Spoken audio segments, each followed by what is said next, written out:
Hello, everyone. Thanks for tuning in. Hi, Film Addicts. Today we have one of my favorite guests. We have David Rosenthal. David is a voice actor, casting director, voice director, and he is one of the top voiceover coaches in the business today. Let's welcome David. David, welcome to the show. Thank you, Marilyn. Happy to be here. Hi, you're welcome. David, can you let everyone know where you are recording with us today from? I'm right here in wonderful sunny LA, although technically Santa Monica, but yeah, that's where I'm at. So you're by the lovely beach? Oh, beautiful. It is, actually. Yeah, and the audience can't see it, but David has a great Hawaiian shirt. I'm feeling it. I'm feeling it today. Yeah. So I want to ask you, David, growing up, was there a favorite film you remember as a kid that you just were so excited to go see? Oh my gosh. There are so many movies that I grew up on movies. They were so important to me and still are. But I have a couple that have stayed with me for a long, long time. For some reason, I can always watch It's a Wonderful Life just because of the performances and because of the sentiment and because it appeals on so many different levels for me as a really well put together film. I also, love To Kill a Mockingbird again for the performances. I just, Gregory Peck was such an amazing actor. One of my inspirations growing up as an actor as well, because I did on camera for about 20 years as well. And his, that performance meant a lot to me. It was also Robert Duvall's first performance. He played Boo Radley at the very end of the movie. You see him just briefly. And that was kind of that's a nice little,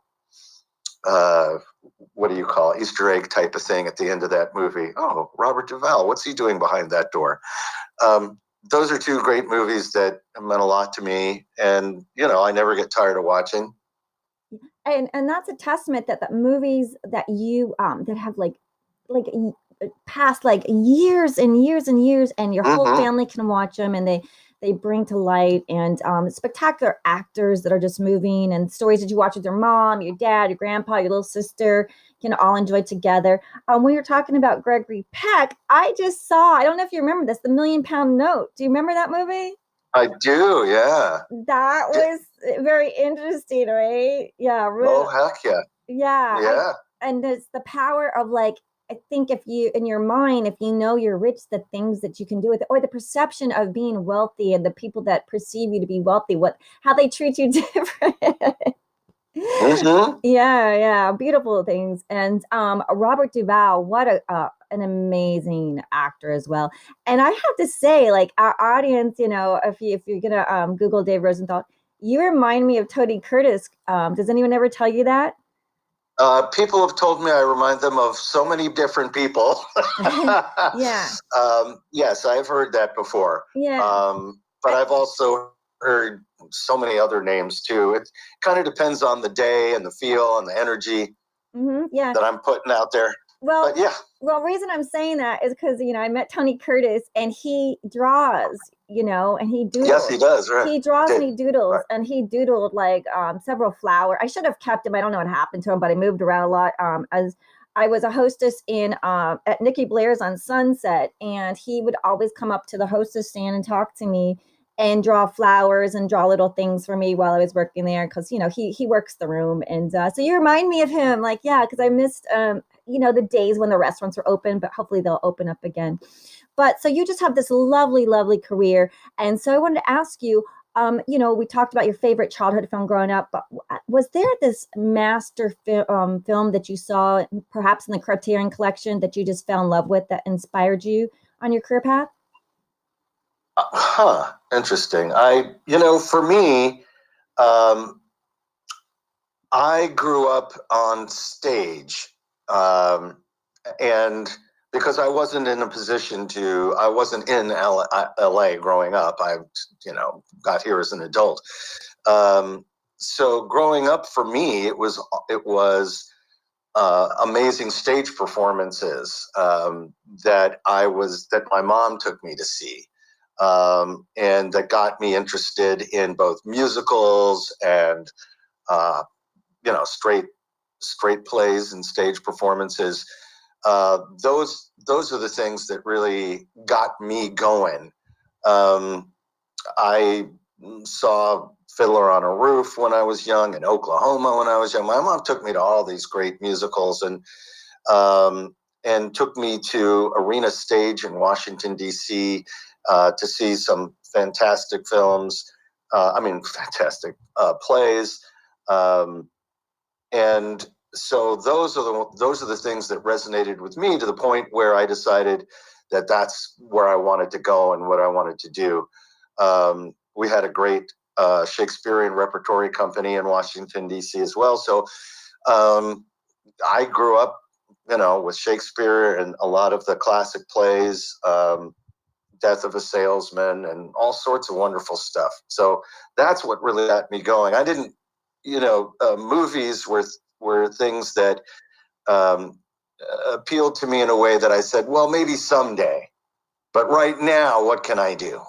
And so at a very early age, I was acting on stage and continued to do that through high school and then college. And then in New York City, when I graduated from college, worked in some plays there until I came out to San Francisco and continued to work on stage. And that's where I started also, through an agent, started working on camera as well, before voiceover happened. Oh, so your mom was taking you to these plays and you saw them live. That must have been such a wonderful experience to go with your mom and see Fiddler on the Roof. Like, were you singing along and dancing like when you were watching Fiddler on the Roof? Like, no, that they would have ushered me out of the theater. Me too. Really. I can't sing. Right. No, it was more the fact that she was showing me the world of possibility through art. I mean, she would take me to museums, National Gallery. She would take me to see flamenco dancing, Jose Greco, Pete Seeger playing on the banjo. And oh my gosh, it just went on and on. So I think she really wanted me to see what was possible as a human being. The good part of being human, not the bad. So I was surrounded by all sorts of different creative art and artists growing up. She would take me to concerts, and classical concerts. And so, yeah, it was, and my dad too. My dad started taking me to classical music concerts. So yeah, it was a lot of fun. Wow. Growing up. So your mother was a huge mentor, inspiration. Yes. Yeah. What a beautiful mom. Like my mom and dad were hardworking people. My father served in the service. So when he came home, he was tired and exhausted, and my mom was tired and exhausted. So I going to a movie for me was like a rare treat, because we couldn't really afford it and just never really could go. So it's so beautiful that your mother was able to, show you culture and art in so many different ways, from live theater to museums and classical music. I mean, wow, your mother is my hero. Wow, what a special. She is. She's my hero too. Both my mom and my dad are heroes. I actually, Marilyn, just got back last night from visiting them on the East Coast in Nashville, North Carolina, where we celebrated their 70th wedding anniversary, which is kind of almost unheard of these days. You have to, in order to celebrate a 70th wedding anniversary, you have to have gotten married very early and lived a heck of a long time, which they did both. So they're both 97, and they're still doing incredibly well. Amazingly enough, they both just got over COVID. Oh, well, yay, yes. Oh, thank goodness. My gosh. Yeah. Wow, that's an incredibly beautiful story, and congratulations to them. 70 years? Did you say 70? Woo, yeah. Congratulations. Wow, you got to write a story on that, because I don't know anyone that has is able to stay together. Like these days, it seems like people are together like maybe 2 years tops.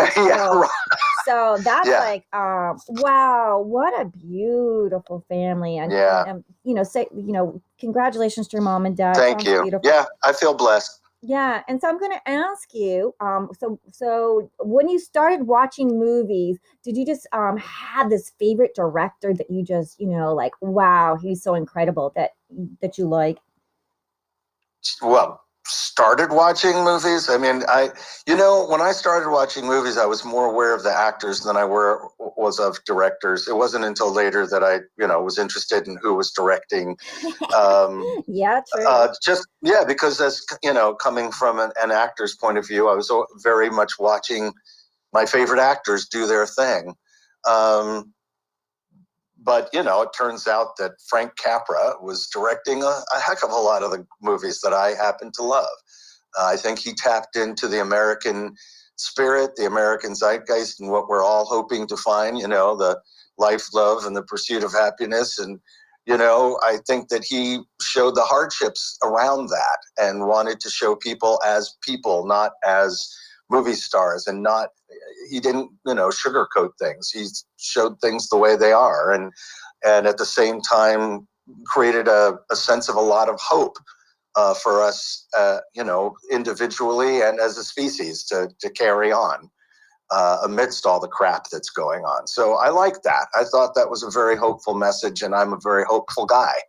So for me, that meant a lot. Yeah, Frank Capra, yes, definitely love him. And one of my short films that for Project Greenlight, I had this girl cooking up a secret recipe, and she would pour a soup of Capra and Hitchcock and Spielberg. So yeah, Frank Capra, you gotta love him.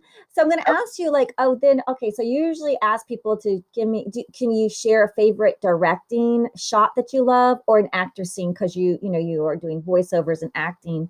Because everyone loves this part of the show. It's like, oh, what's your favorite actor and acting scene or directing shot? Wow. Geez. I mean, there are so many actors that I grew up loving and wanting to see more of at any, I mean, I got to, when I was in New York, I got to meet a number of, interesting actors. I got to meet, Dustin Hoffman, and I got to meet Robert Duvall, and I got to meet a lot of people when they were Treat Williams and John Savage. A lot of great people. Got to meet them and hang with some of them. Just kind of being in the right place at the right time. So I was always following them. I was always following, Al Pacino as well. And this just, for me, male-centric, being a male actor. But there were so many, I wanted to see anything that Meryl Streep was in. And I loved Susan Sarandon and Rosamund Pike, and just all sorts of interesting actors that have had really interesting careers. I'm sure I'm spacing out right now on a number of other female actors that I have loved and wanted to follow for a long time. But as far as a particular scene, I'm not sure. It's really hard when you say, okay, you've been watching movies, you've been listening to all music for your whole life. What's your favorite this? And I can't do it because my life is filled with that. And so sorry to disappoint. Go ahead. No, you said Meryl Streep and and Dustin Hoffman, and you're just thinking of all these amazing films that Meryl Streep has been, especially like the one where the Deer Hunter one that she was in. Deer Hunter, and it's great. I mean, that was an incredibly harrowing film that kind of left me just in shock for like a week. I was completely depressed. Yeah, but a great film. Talk about amazing performances and a great film too. Yeah. So, well, at least we got like the, one of my favorite is Preston Sturges, his Screwball, because I write screwball comedies. So, you can always, after you watch one of those films that get you depressed, you got to turn on like the Mel Brooks or Preston Sturges, like the Palm Beach Story. Remember the Weenie King? A weenie Yep. king. Oh, heck yeah. Or speaking since like you look like Tony Curtis, I told you you're like, she's gonna keep doing. Some like it hot. Great movie. Yeah, yeah. One of my favorites. So we wanna ask you. So you grew up in Washington D.C., right? And then so you went to high school. And so how did you, how did you start doing plays in your high school, or how did you, go into this career path as voiceover actor? Well, when I came, so I was in New York pursuing stage and on camera, hadn't really entered into the world of voiceover at all. But through a series of circumstances, ended up in San Francisco. And in San Francisco, I was able to procure a really great agent who I was with for 26 years until she retired. And during that time was doing a lot of on-camera television commercials and minor roles in television series. I was a host of a local travelogue series in the Bay Area for 4 years. And during that time, she said, "Hey, you want to do voiceover as well?" And I said, "Well, sure, the more the merrier." And at that time, San Francisco was the happening place for the beginning of the video game industry. It happened there. Oh, and you were there. You were the head. Oh, wow. So I was lucky to be in the right place at the right time for that. So, from the very beginnings of the video game industry, I was kind of like right in there. So over the years of, accumulated over 70 video games and stuff like that, and that I've done. And now, on the other side of things, casting and directing, which is a lot of fun. But so it just kind of seemed like a natural offshoot from the on-camera work that I was doing. And back then, voiceover, not everybody was doing voiceover. It was, as a matter of fact, on-camera actors poo-pooed voiceover as if it was some kind of lesser form of acting. Now, all of a sudden, everybody wants to do voiceover. All the major actors want to do voiceover, right? And it's very funny, but at the time, I was kind of left to my wiles, and I was able to just get consistent work both in doing television commercials, radio commercials, video games, documentary narration, corporate narration. It just, anything that happened just came through a smaller conduit, right? It wasn't everybody doing everything all the time. There weren't thousands of agents shoving new auditions at millions of people. As a matter of fact, when I first started out, people said, "What do you do?" And I would say, "Well, I'm a voice actor." And they said, "What's that? What exactly is that?" And I'd have to explain to them, "Well, cartoons and commercials, and when you're on hold on a telephone, that's people are talking to you, and that's voiceover." And they said, "Oh, wow." And then, maybe 10 years later, I would say that I did voiceover, and they'd say, "Oh, I've heard of that. That's really cool." And now, if I say I do voiceover, they go, "Oh, yeah, me too." Everybody's just doing voiceover now. So, but are they really doing it? Or that's part of what I do as a coach is I make sure that if they are going to pursue voiceover, that they do it thoughtfully, mindfully, aware of it as a business, and that they're going to be a small business owner, and how to go about doing that in a way that makes a casting director or an agent smile, knowing that they are a professional rather than a hobbyist or an amateur. There are ways that you can mess up your career big time. And there are also ways in which you can do it to ensure that people understand that you're doing this in a very professional manner, and that as a casting director, I'm somebody who wants to work with you rather than somebody who is like, I don't trust this, Anyway, I've brought myself all the way to the present, haven't I? Yeah, well, that is an amazing journey. Can you share? Is there any voices from the video games you can share? a little bit? Give us a little, a line or two, if you like. Oh my God, I've done so many. It's just ridiculous, you know. Well, our audience is like, ask him, give us a voice. That's one of the fun things. Right. So, there's lots of things, I've done.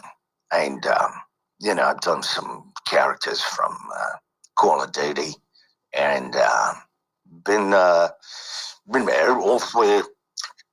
There's been some other voices that I've done in the past. And, hey, what are you talking about? I don't know. I don't know what you're saying right now, but, you're going to get it. So, I mean, I could that's incredible. Wait a second. There's David lots of other Rosenthal things that I is can do. in the house. Oh, wow, I'm just blown away. I loved it. Can you do a little bit more English? Can you say, off with their head? Well, actually, that was Marie Antoinette, and she was French. Okay. Off with their heads. I could do it with them. Off with their heads. In the French accent.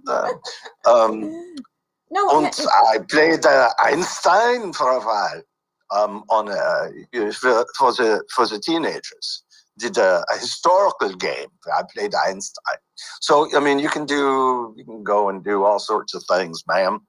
I mean, whatever you want to do. Right now, I'm directing a series or radio drama where takes place in the 1930s down south.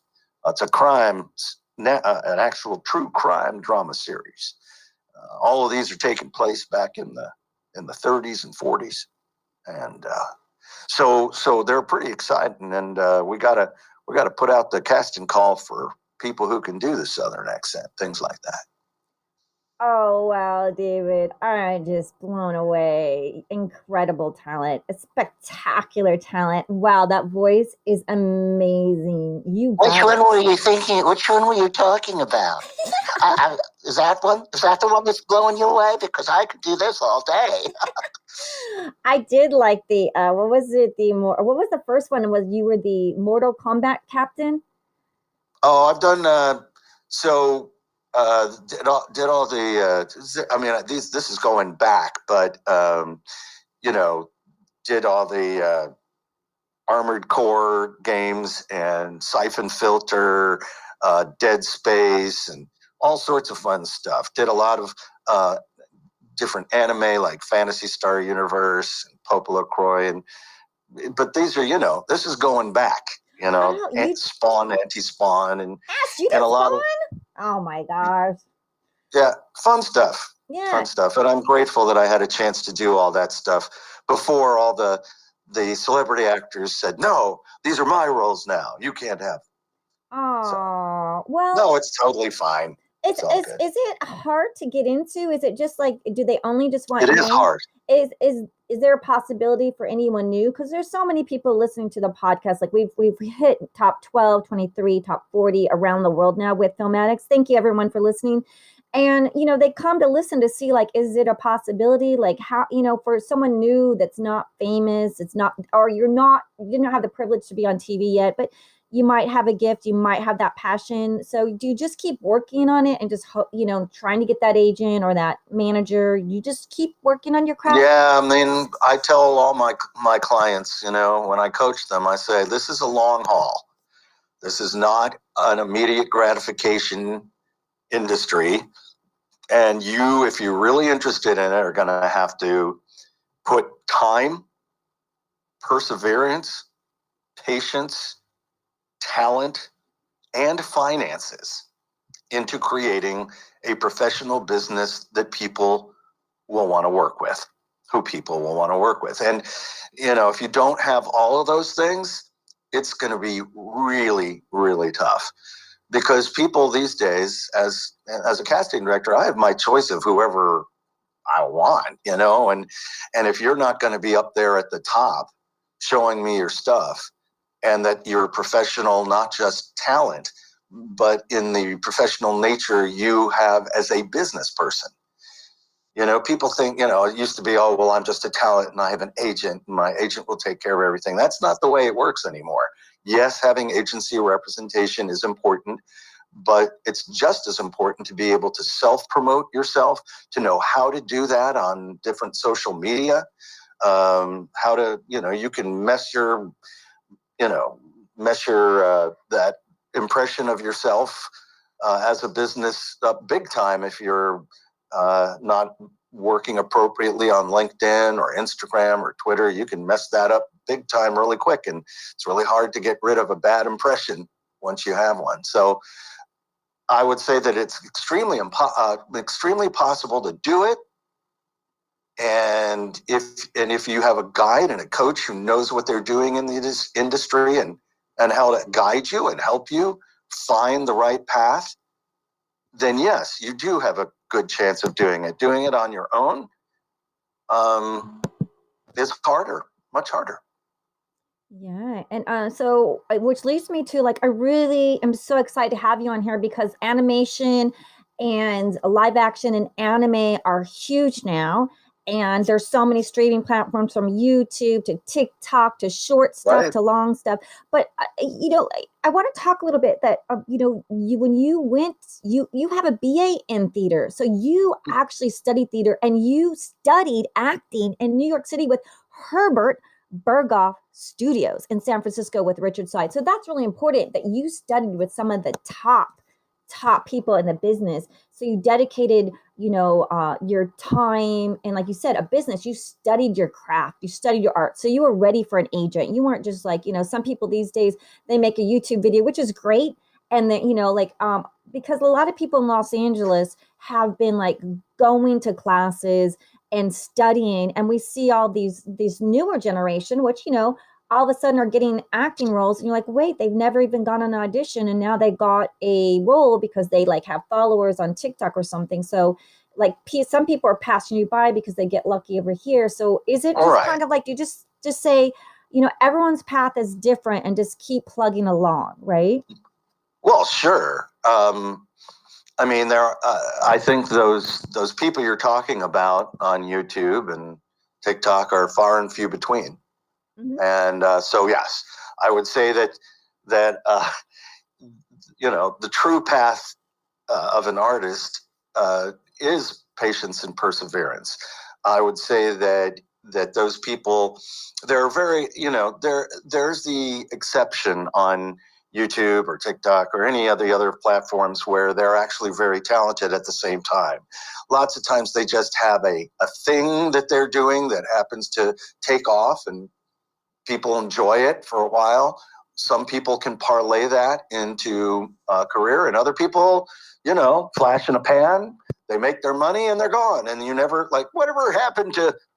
So, yeah, I would just say that it's really important that you... It helped me to be an actor and have acting training.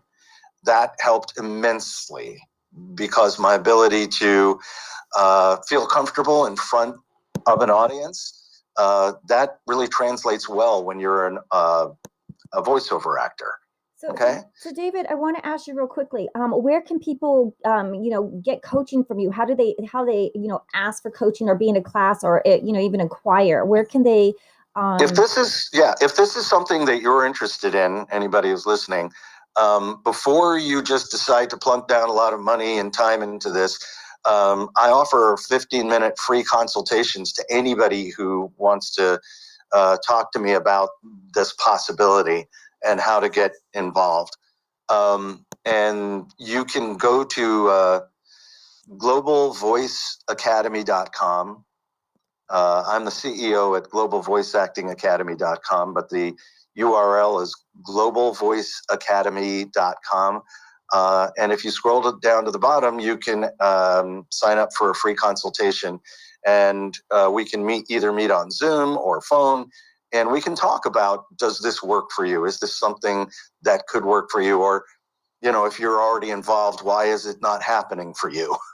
Well, that is fantastic. So once again, I want to thank David Rosenthal for being with us today. And David, can you just repeat the website real quickly?